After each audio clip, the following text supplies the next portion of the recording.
Today we have the 2021 Tesla Model 3. This vehicle has done just over 34,000 miles.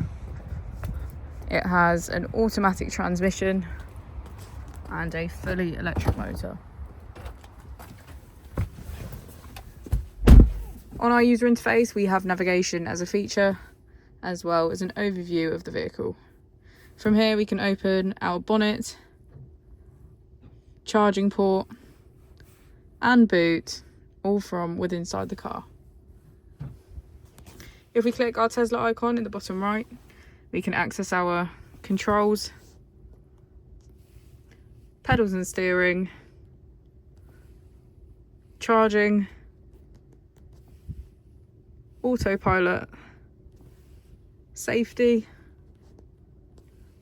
service, and software.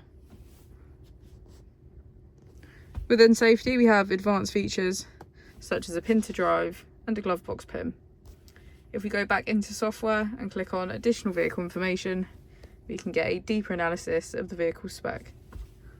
The Model 3 comes with a 360 degrees camera, and with that you can access your dash cam.